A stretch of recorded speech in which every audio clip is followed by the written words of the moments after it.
welcome to the channel. This is Pure Wrestling. Today I'm giving you our official SmackDown Live review. Now I'm reviewing these shows the day after. I want to explain because I'm in the UK, but if I watch them early hours in the morning, I think it's like 1 o'clock, sometimes 2 o'clock, I will be knackered as I have work about 5 to 6 a.m. in the morning. Between that time I have to go to work to get there, and then I finish about 9 a.m. in UK time.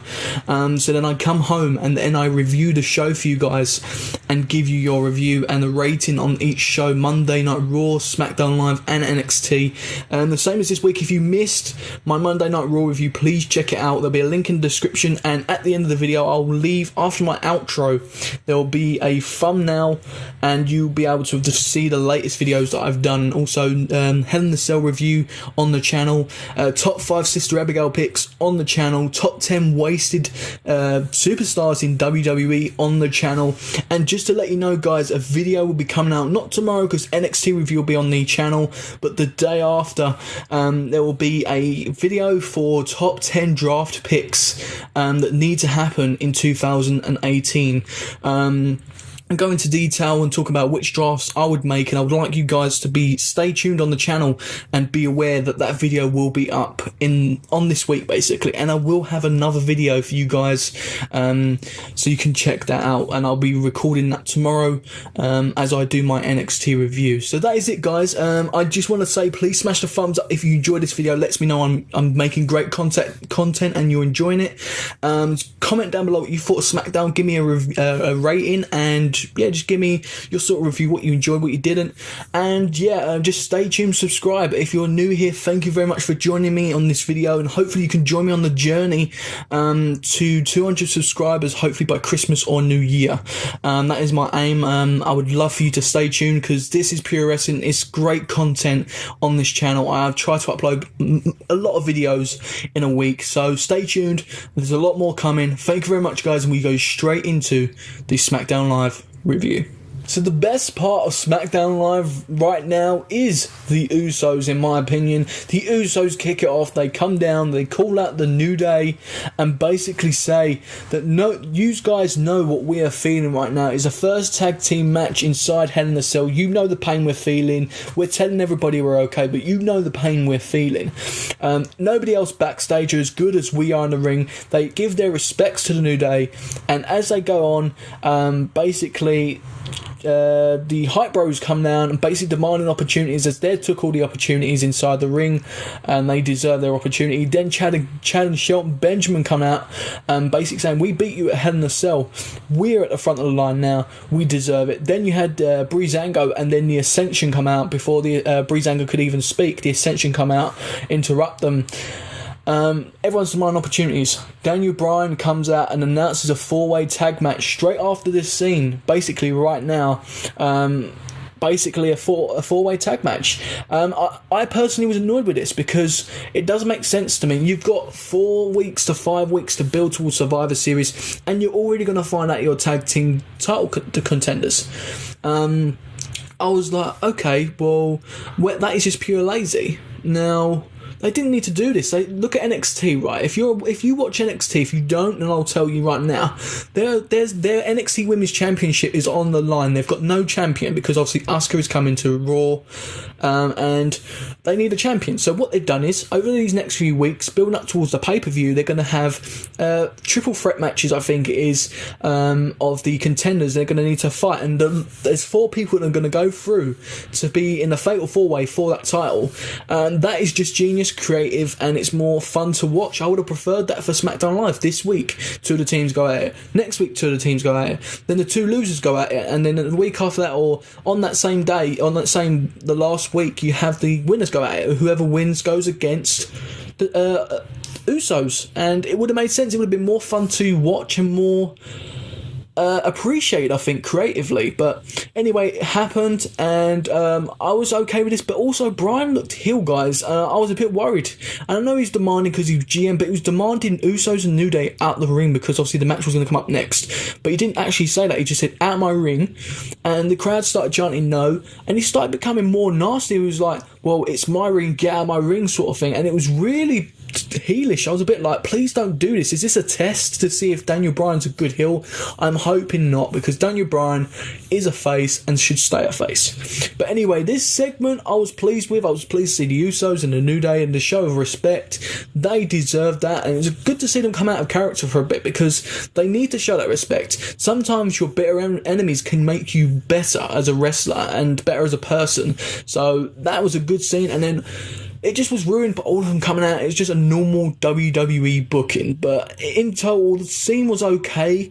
I felt like the beginning was better than the end. But we got the match announced, and that is up next. So we have the Fatal 4-Way Tag Match for the number 1 contendership spot. Hype Bros versus Shelton, Benjamin and Gable versus Breezango versus The Ascension. An okay match. Kicked off the show pretty well, I'm not going to lie, but there was some scrappy parts. But everybody showed, like a normal 4-way tag match, showed their part. But in the end, the winners, Shelton Benjamin and Chad Gable, who I was rooting for, or Breezango, preferred Benjamin and Gable because they've had the in-ring matches lately, whereas Breezango's been just off the show or doing fashion files. They've had no ring experience and they can be a bit rusty. So I think also Chad and Shelton Benjamin obviously just beat the Hype Bros as well, so they deserve to be at the front of the line in the number 1 contender spot. So overall, a good match. In the end, it was that finisher. I can't remember the name of it, sorry, but it's that finish that they do. Shelton Benjamin pulls up, I think it was Tyler Breeze, and they hit that move, double team finisher off the top rope. Chad jumps, and it's like an arm drop, and it just finished, I think it was Tyler Breeze in this match, 1, 2, 3. Overall, as I said, a bit sloppy at times, but it was an okay match to start off the show of SmackDown Live. Also, guys, there was a little segment, a little bit of a sneak peek towards something that's coming up. It looks to be like Luke Harper and Eric Rowan are finally reuniting as a team. It looked to be some like Viking-ish act. The promo was a little bit cringy, I'm not going to lie. I feel like in terms of voice and promo work, I feel like Eric Rowan's got a good voice for that dark style. Luke Harper has got a good voice, but not as good as I feel. I feel like his promos would suit a face more than the heel, if I'm honest. But Eric Rowan can just do anything that's dark and mysterious. I feel like he's what sold me to it. But seeing them, the look of them look very, very good. Something to look forward to in that tag team division on SmackDown Live. Great to see Luke Harper back, definitely, and definitely great to see Eric Rowan get a chance. I think that guy is massively underrated and underused. Backstage segment, guys, we have Natalya basically insulting Charlotte Flair. Basically, there was a beatdown backstage, and it was Natalya insulting Charlotte, basically saying about Ric Flair and saying, "Oh, weren't Daddy proud of you?" and stuff like that. Getting inside her head, Charlotte just snapped. She was literally forearming her, and you also, I think there was Carmella on the scene with the briefcase trying to show off a little bit, but also, which was even annoying before that, you had Tamina and Lana turn up and say, "Well, that looks nice on you, but it looks nicer on Tamina, and it'll be ravishing, and just get off the TV, love. You're just disgusting. You shouldn't be using the accent. You are literally annoying." That's just my personal opinion. I don't know why she's still got the ravishing Russian, Bulgarian, whatever accent. She needs to drop it. Tamina, why should she deserve it? What's she done? What's she done? She just because she could do a kick? No. She's back at the line. Need to earn your opportunities. So in the end, you had Natalya obviously annoying Charlotte. So Charlotte attacked Natalya. Becky Lynch and Naomi come out and attacked the other two. It was announced basically that there was going to be Carmella versus Becky Lynch on the show up next. But yeah, it was just all that pettiness beforehand. It was silly, but it was nice to see Charlotte Flair aggressive, obviously, because Natty was winding her up about Ric Flair. It was just, that was cool. But then it went into the match, guys. Becky Lynch was very good in this match. She was very I was overwhelmed for her to get a win as well. She picked up the win with the disarmer and made Carmella tap. There was a part in this match where James Ellsworth, outside, obviously chained up with this dog chain. I don't know why they're carrying on with this, but they are. And he sort of distracted Becky, and between his legs, Carmella kicked Becky in the knee and she fell down, and I was a bit worried then. I thought, okay, right, come on, Carmella's going to win this. I just really hope soon they get Carmella to either get the title or drop that briefcase. I'm fed up of her flashing it about. It's just annoying. I know that's the heel way in its sort of storyline, but I just feel like they need to do it soon. It's enough already. Baron Corbin only dropped his. He was the better one out of the Money in the Bank. In my personal opinion, I would have preferred him to use it and successfully do it rather than Carmella. But Triple H is apparently high on Carmella, and we don't know what's going to happen. I'm hoping, as I said, it'll be soon.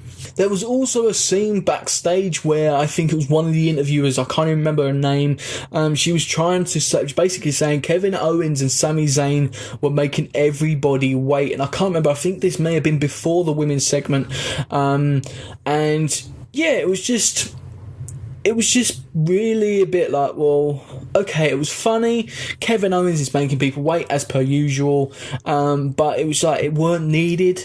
Why did you need to show it? But it happened. Kevin Owens and Sami Zayn made them wait. Then Kevin Owens came out, guys. It was finally time to find out the truth. Sami, why did you do it, Sami? Why did you team again with your rival, your ex-friend, Kevin Owens? Now, in general, this was probably the best part of SmackDown Live tonight, if not the second or joint first best. Owens come out, he limped to the ring, he looked really hurt, and I think he was selling, I don't think he's hurt, I think he was just selling it, but he was basically bragging about his win at Hell in a Cell.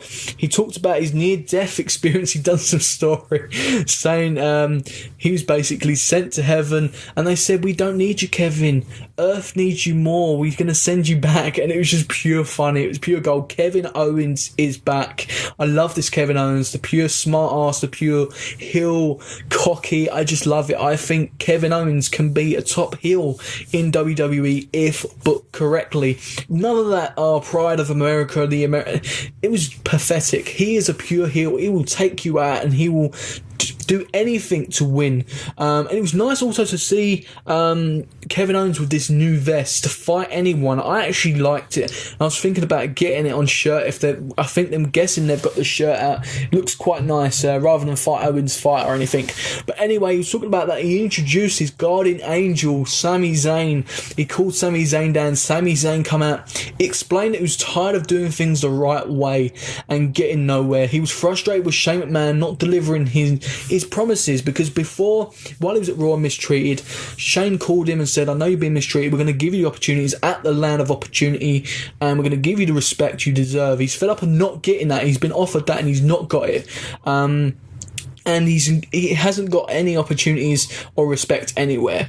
In the end, basically, before Sami even spoke, Kevin Owens actually said, before you say anything, tell everybody I didn't know. Tell everybody I didn't know you was coming out to help me, that you done it on your own and stuff. And he agreed. And basically, in the end, they basically both said thank you to each other. And Sami also said there was one part when Kevin Owens popped him up onto the ring apron outside. That's what awoken him and actually it made him realise that he needed to do what's best for him and not best for everybody in the crowd. He said he's fed up of pleasing everybody in the audience. Pure heel Sami Zayn. I'm really impressed. A lot of people were disheartened. You heard the boos for Sami Zayn as soon as Kevin Owens even introduced him, before he even came out. I want to say I'm impressed. I was a bit worried about Sami Zayn's heel turn, I'm not going to lie, but I am impressed with what they've done, and I'm looking forward to see what Sami Zayn brings to SmackDown Live as a heel, alongside Kevin Owens as well. If anybody's going to make you a great heel, it's Kevin Owens or Samoa Joe, in my opinion. I feel like them two are the ones that are the top heels. In the end, basically it ended with a hug, and basically Kevin Owens introducing Sami's, basically saying, and everybody, Sami Zayn, and trying to get a reaction, boos, some cheers, and then he was like, no, Kevin Owens, and it was just, there was boos everywhere, and it kept doing it. It got a bit cringy at one point, but it was funny as well. But overall, as I said, maybe joint best segment on the show. It definitely answered, obviously, all our prayers, all what we wanted to know about why Sami, why. I was pleased with this segment, and I thought, as I said, this is probably one of the best segments on SmackDown Live. This is the part where it doesn't make sense.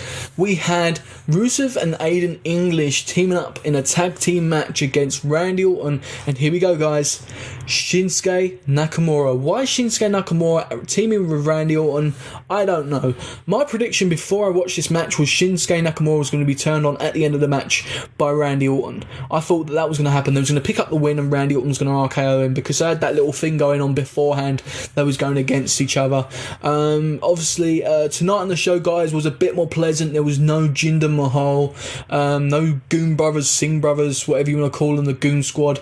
They weren't on the show either, so it was a bit more relaxing in that terms of things. But I didn't understand this match. But anyway, in this match, there was some good offense from Aiden English in this match. I must actually appreciate him. He done some very good thing. Him and Rusev being the heels, obviously, in the team. It was very good in that times thing, but I knew what was going to happen.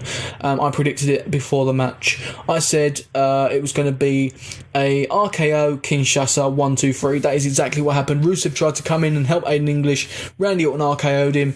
Kinshasa to Aiden English 1, 2, 3. Obviously good to see Shinsuke Nakamura get a win. I am a massive fan of Shinsuke. I am annoyed that he's overused. He's used every week on SmackDown Live. This guy was never used on NXT as much as he's used now. His promos are cringy. They're trying to give him all the spotlight as this main guy, when Shinsuke Nakamura is a main guy, but he's not that type of main guy. You're never going to get Shinsuke Nakamura to be that type of guy. Next up, guys, we have another person that is overused every week, and it is Bobby Roode. Now, he does not need to be on every show, but he was on the show. He called out Dolph Ziggler. He calls him out. Dolph comes up with that stupid entrance, no music, no video, no nothing. He mocks Bobby Roode, referring him to as a kid, and he shows a screenshot of the Glorious One at Hell in a Cell, getting a cheap win holding the tights.